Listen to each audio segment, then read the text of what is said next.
नरेंद्र मोदी ने आज मनमोहन सिंह के भाषण पर सवाल उठाए, लेकिन खुद एल.के. आडवाणी ने मोदी का नाम लिए बगैर उनके भाषण के तीखे तेवर पर सवाल उठाए हैं। मोदी के भाषण पर उठाए हैं सवाल लालकृष्ण आडवाणी ने। बीजेपी के वरिष्ठ नेता लालकृष्ण आडवाणी ने कहा है कि आज का मौका आलोचना का नहीं था, जबकि नरेंद्र मोदी ने लालन कॉलेज से जो भाषण दिया उसमें तीखे तेवर थे, उसमें सवाल थे और आलोचना थी प्रधानमंत्री और यूपीए सरकार की। लेकिन उन्हीं के पार्टी के वरिष्ठ नेता ने कहा कि आज का मौका आलोचना का नहीं था।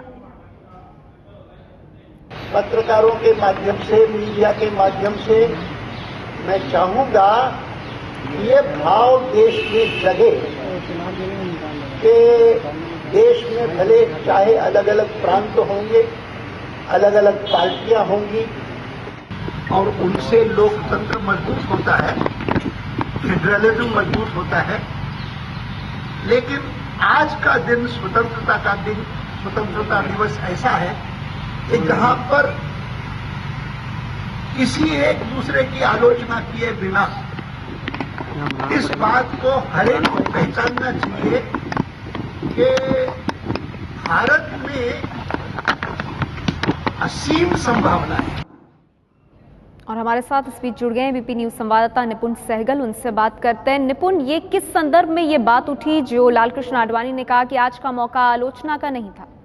देखिए, लालकृष्ण आडवाणी का जो भाषण था वो हर साल अपने घर पर झंडा उत्तोलन करते हैं और उसके बाद मीडिया को और बाकी वहां मौजूद लोगों को संबोधित करते हैं। तो पहली नजर में देखने में पूरे भाषण के दौरान मौजूद था, साधारण सी बातें लगती हैं, लेकिन उन्होंने अपने भाषण की शुरुआत ही यहां से की कि मैं लाल किले के कार्यक्रम को कभी मिस नहीं करता, मैं हर साल जरूर जाता हूं, यह सिलसिला मैंने कभी नहीं तोड़ा। तो कहीं ना कहीं उन्होंने लाल किले के कार्यक्रम को महत्व दिया, जिसे कि नरेंद्र मोदी एक तरह से चैलेंज कर रहे थे कि लाल किले से जब प्रधानमंत्री बोलेंगे तो लालन कॉलेज से मैं जवाब दूंगा।